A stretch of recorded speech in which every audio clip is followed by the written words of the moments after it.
StockPulse newsroom here. We're talking to Stratabound here. Stratabound trades as SB on the venture exchange, SBMIF on the OTCQB in the States. And I've got Kim Tyler, president and CEO. Before I dig into that latest news of doubling up here, I want you to back up for a second and tell little people about Stratabound, how it got going and emerged here. Walk us through your 21 and take us into current day, please.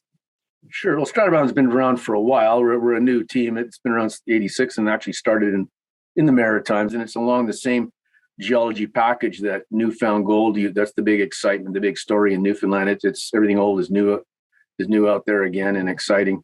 But it was a base metals company, and I joined in 2017. It was basically a shell and looking for. I've been in the business for over 45 years now, and came across a property I really liked in the Yukon. We'll talk about that too, but I was looking for a place to park that one and to work on it, and we did, and acquired money. We worked on that, but also I looked around in the Maritimes, and I before the thing blew up so much in Newfoundland, I'd been out there working for another company for a better part of a year, looking at properties, and I saw really good comparisons of gold opportunities there that I see up in Timmins and in Northern Ontario, where I'd worked most of my career, and saw these things that looked pretty hot. So picked up a property in Northern New Brunswick.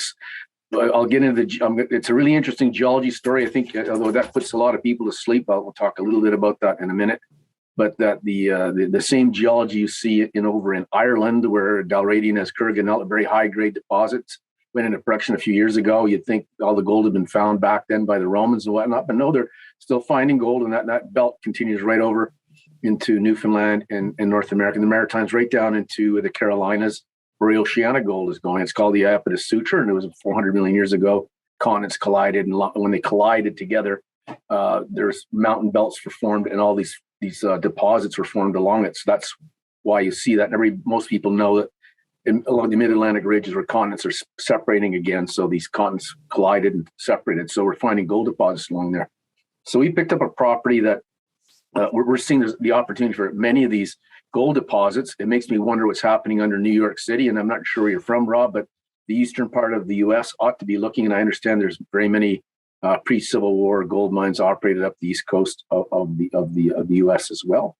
But in northern New Brunswick, it's quite exciting that nobody had been looking in New Brunswick for gold much in past times. A lot of monster base metals deposits, that's what it was known for. And prospectors are out there digging and finding high-grade gold in the northern part of New Brunswick. And so we were one of the first juniors in there, actual companies to come in. Following us came in Puma and Puma Exploration. And as far as I'm concerned, their good news is our good news. Another new discovery just came up by a company March 9th called Canada Metals, and they're a small junior on the CSE. And they've got some really exciting results. We put that in our news release as well. We're showing people that there's a large district where when you start looking for it, you're finding high-grade gold values up to hundreds of grams per ton. The first drilling ever in Puma, right beside our property to the west, they had 5.5 grams over 50 meters. First drilling ever in the area. And that's what they get first shot. That's rare that happens. A lot of drilling goes on and on before you finally hit the big one. They hit it on pretty much the first shot at it. So we're excited about that neighborhood for sure.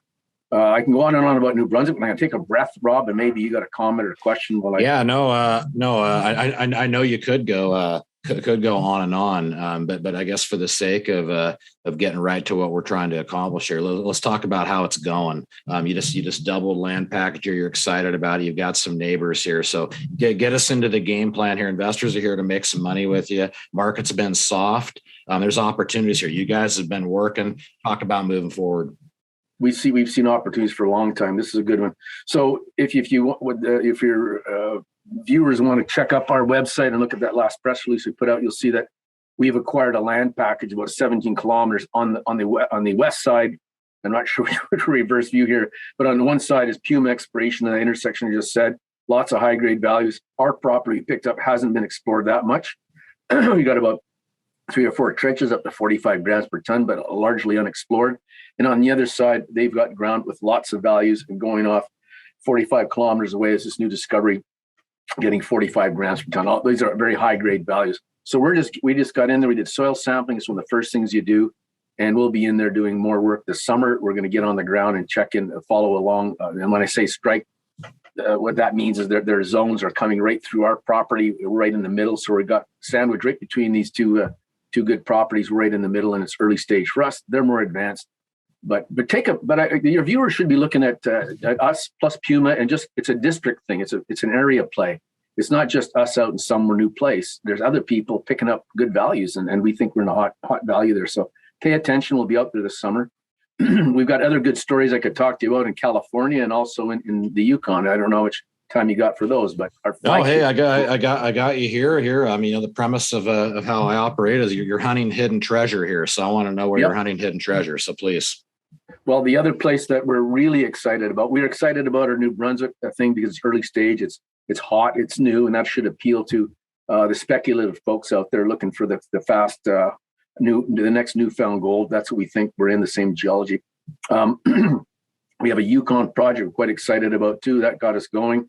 That's an area we like to go to, places where I use the Wayne Gretzky line far too often, to go to where the puck is going to be, not where it is. And that's where we are. We're not in the usual places like Timmins and where everybody's picking over, and the real estate's far too expensive. So we're in the Eastern Yukon with our Yukon project called Golden Culvert. Seabridge Gold, big $1 billion market cap company, just picked up the property next to us. That's a 5,401 gram. I'm going to mention that again, 5,401 grams per ton. And the 30 ounces per ton, that's what they discovered back a couple of years ago. It's new, and these guys just acquired the property beside us. So we think we're in a good territory there too. I'll jump out of that one because I really want to talk about, these are two early stage projects I talked about in Yukon and New Brunswick. We like them, but we're miners, we're operators. That's our background. It's not just about exploring for them. We like building them, and we want to see cash flow in the company. We want to see people get paid dividends down the road, as well as just the uptick in the share price. So we've been looking a long time in California, very many years, and many folks would say, "What do you want to do in California?" California Gold Rush, 1849, and as most Americans ought to know, is that gold mining stopped in 1944 due to World War II, and all those miners went off to mine lead, zinc, iron, nickel, copper, everything else that supported the war effort, and many of these mines never reopened. And they never shut down because they ran out of gold. They just ran out. They just stopped because of the law at the time, and nobody's been back in there. The regulatory regime in California, depending where you are, is excellent, despite what the common knowledge. Equinox just opened up 2 gold mines south of us. That's a $1 billion market cap company. We have a property called the Fremont Project. We acquired the company entirely last fall, and the market doesn't know anything about this, and we're out there marketing it like crazy, but they aren't aware of it. We have 1 million ounces of half and half, about 500,000 ounces, 500 in the indicated, and the 400 some thousand ounces in the inferred category that we just updated. We're working hard on moving towards getting that updated again. Getting a preliminary economic assessment out there so people understand the value of the property. Analysts can actually look at us. But our plan here is to get that one into production, and in a lot quicker time than you can in Canada. I'm a Canadian. I work in Canadian jurisdictions, and the regulatory regimes and the social politicization of getting regulations done is done at the province level as equivalent to the state. And I know in the states that you work with a county, and the counties are if you're in the right place, that doesn't mean they cut corners. It means that you're dealing with people that have your interest and their interests are aligned in getting something happening. So California is optimal for the amount of gold still to be found. We like the regulatory regime. We like the fact we're on a highway. We have power right on the property. Water is over in California. We've calculated it's an old operation that mined from 1849 till 1944, and those underground openings down there are full of water. Calculate about 40 trillion liters of water it's available to us to use. That we own the surface rights, we own the mineral rights, and we own the groundwater rights on that property. So all those key things are boxes we've ticked off. We think California is an awesome place to work. It's fun to work in the Yukon, but right now there's about 12 feet of snow up there, so you can only do so much in the winter up in the Yukon, and even New Brunswick has snow. But down in the California, we see that. So we're building a company here that is going to be a producer. We've got the people that can do it. We aren't seeking money right now. We got enough cash to keep us going for the next year. At some point, the market, and we're undervalued. We're sitting at about a market cap per ounce of about $9 an ounce. So $9 an ounce, and that we're compared to companies in our presentation. You'll see we should be at $38 to $40 an ounce is what other comparable companies are at. So we're super undervalued. People don't know about us too much. We're out there marketing like crazy. It's been difficult because the market's been quiet. but we think that's changing. Gold price is climbing, interest rates are rising, so we see our time in the sun coming ahead.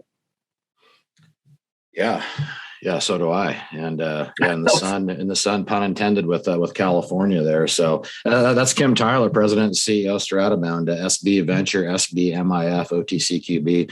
Hey, Kim, really appreciate the update. I'm going to look forward to checking back in when you have some more news and keep my eye on you. Sure. Thanks very much.